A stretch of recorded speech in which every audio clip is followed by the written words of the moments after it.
Stop everything. Forget everything you thought you knew about Psalm 23. This isn't just a comforting poem for funerals. It is, in fact, one of the most powerful and overlooked manuals for divine prosperity and strategic living found in the Bible.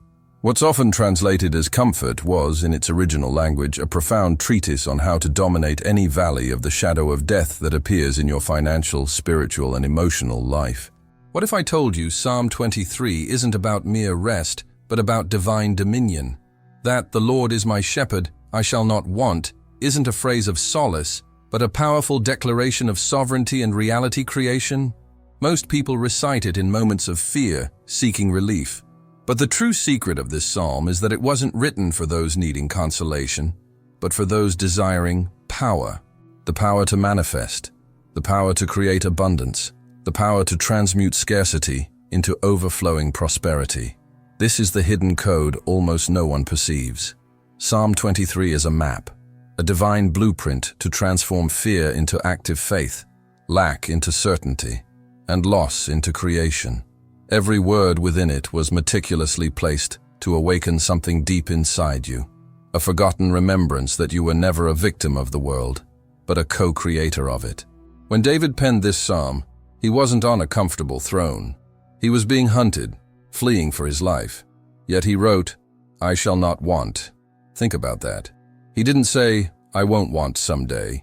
He affirmed in the present, even when surrounded by uncertainty. This is a profound, hidden teaching on divine manifestation.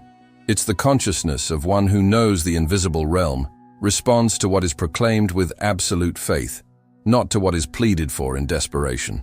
How many times have you read this psalm seeking comfort and failed to realize it was trying to teach you the opposite?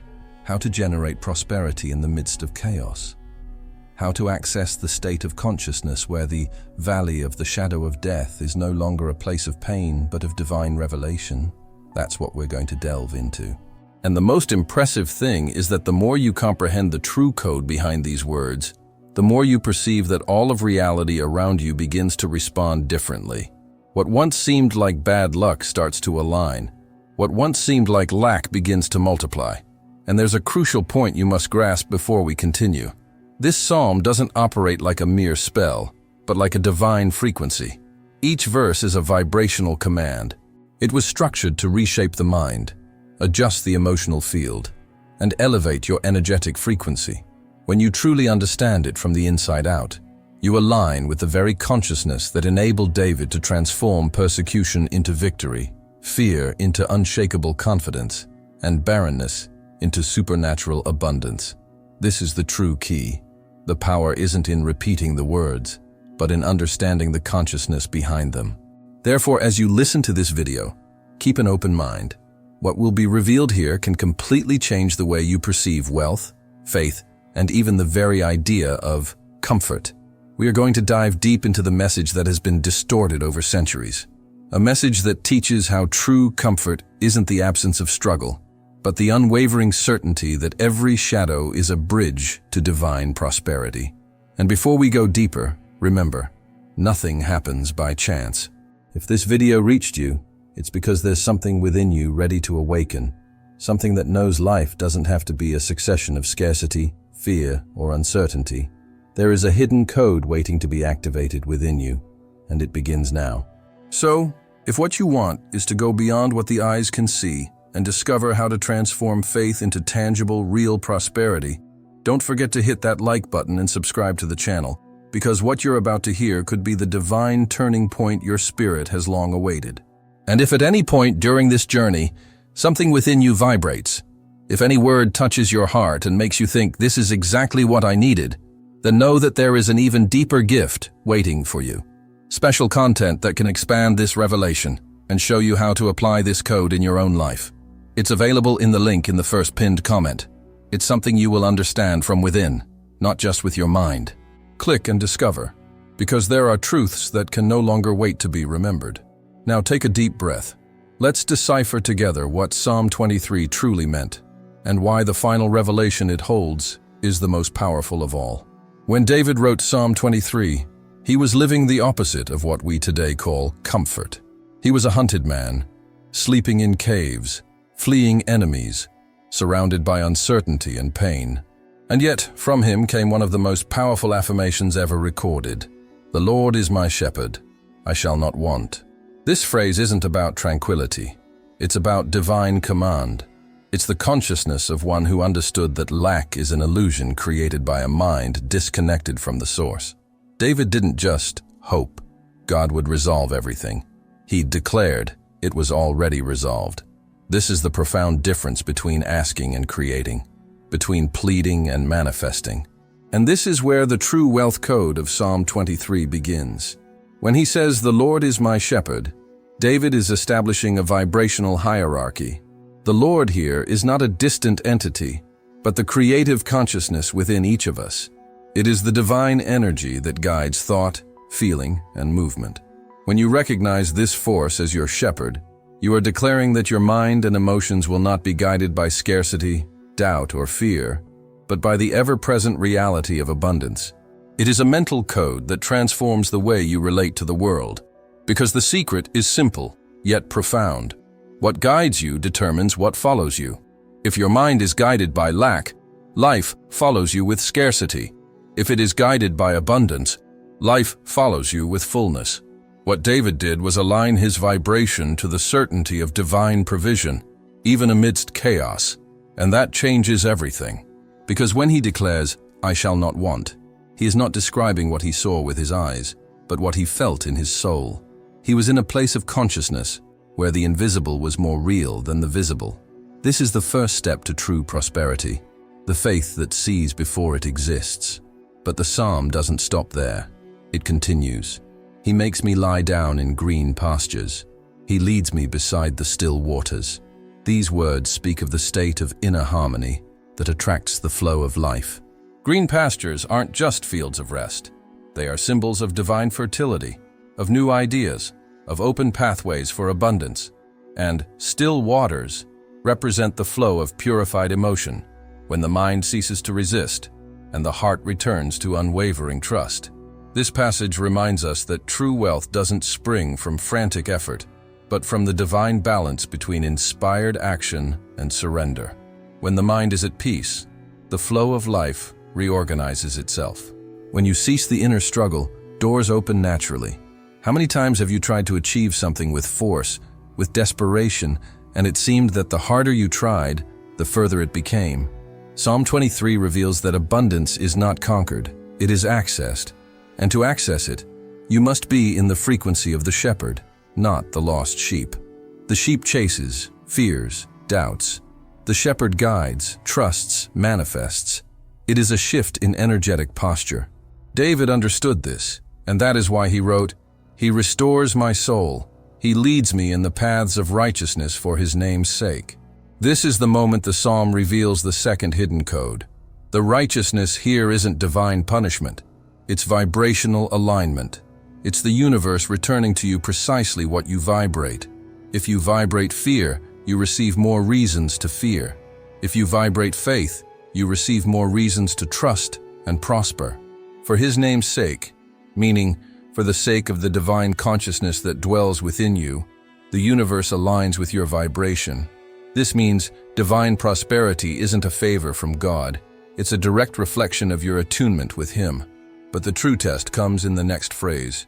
"Even though I walk through the valley of the shadow of death, I will fear no evil, for you are with me." This is the point where many falter. The valley of the shadow of death isn't just a place of pain. It's the proving ground of life, the territory where fear tries to convince you that faith is useless. It's the season when everything seems to go wrong, when doors close, when money is scarce, when loneliness seems to suffocate. But notice, David doesn't say, "If I walk through the valley," he says, "Even though I walk." He knew the valley was inevitable. We all pass through it. The difference lies in how we traverse it. And here's the most profound secret of all. The valley isn't the end of the road. It's the portal to divine transformation. Those who understand this don't try to flee from pain. They use pain as fuel to elevate their consciousness. Because the valley is the shadow projected by the light that is about to be revealed. And it is precisely at this point that most people lose their power. They see the valley and think God has abandoned them. But Psalm 23 reveals the opposite. The valley is where God most manifests. It is there that you discover whether your faith is theory or experience. It is there that you realize that the divine presence is not a distant promise, but a living force within you. When David says, "Your rod and your staff, they comfort me," he's speaking of divine direction and spiritual discipline. The rod represents alignment, focus, the power of the spoken word. The staff represents the divine protection and support of God's presence. These are the two poles of spiritual manifestation: intention and unwavering trust. Without intention, you get lost. Without trust, you give up. With both, you cross any valley and arrive on the other side with more light than before. But perhaps the most surprising part comes right after. You prepare a table before me in the presence of my enemies. This is one of the boldest declarations in the entire Bible. David isn't saying God will eliminate your enemies. He's saying the table of divine abundance is set right before them. This means true kingdom prosperity doesn't arrive when everything is perfect, but when you learn to shine brightly, even while being observed by doubt, envy, and opposition. The code here is simple and revolutionary. You don't need to wait for circumstances to change to prosper. You change within, and circumstances realign without. God doesn't remove the challenge, He elevates you above it.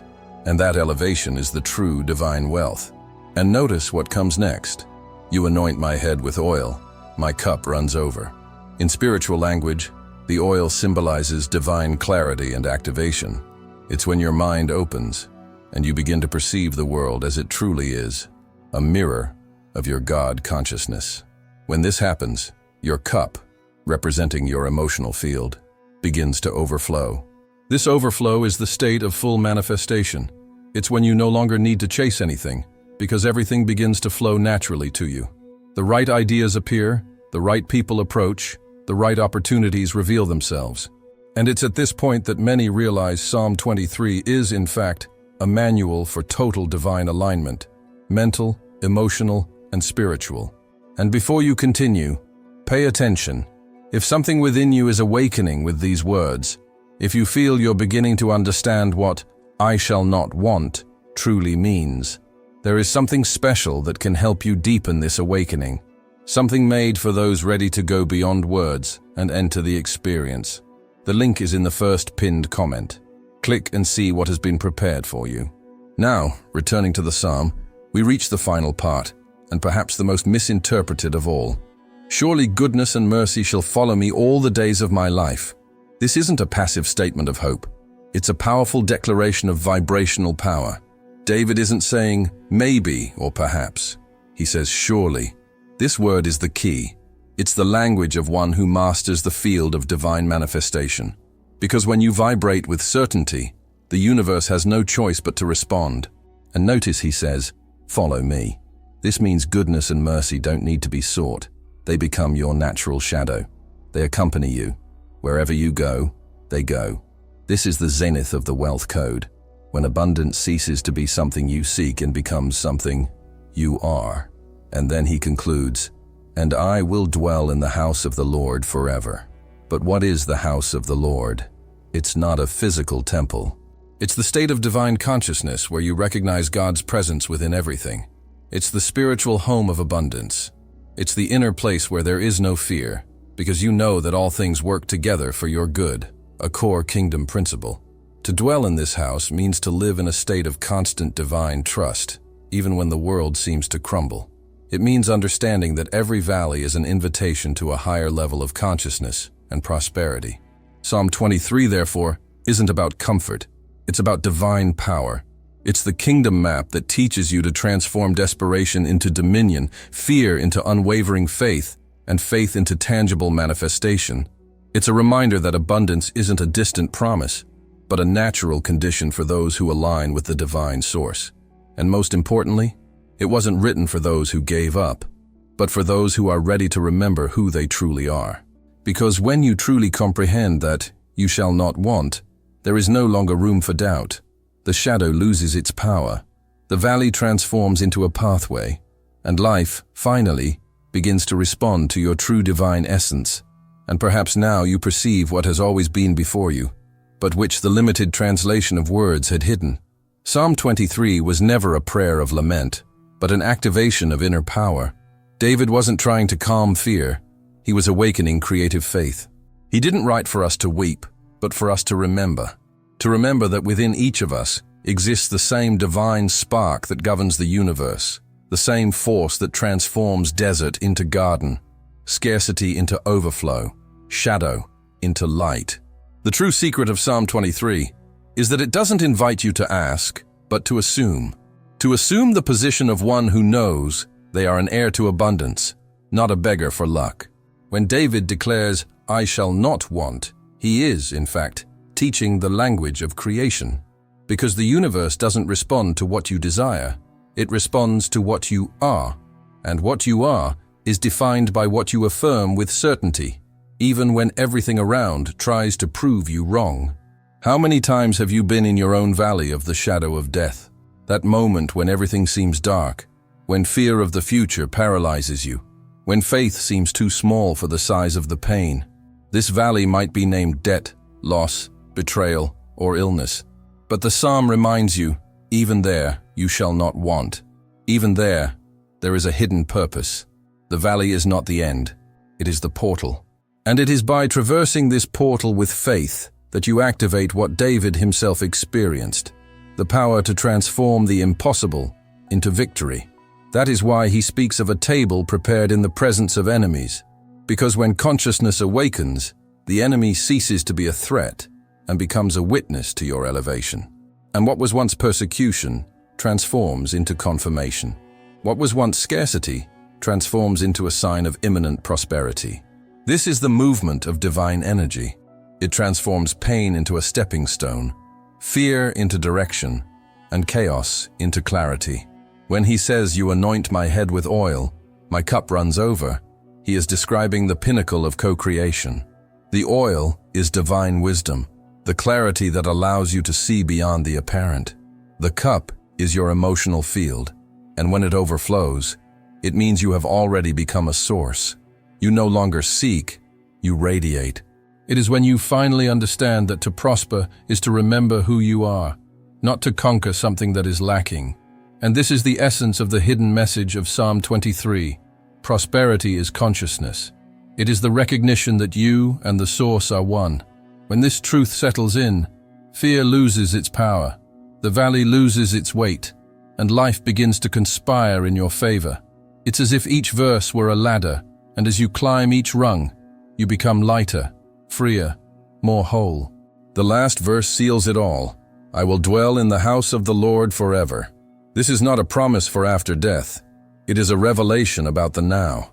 The house of the Lord is the state of consciousness where there is no separation between you and the divine.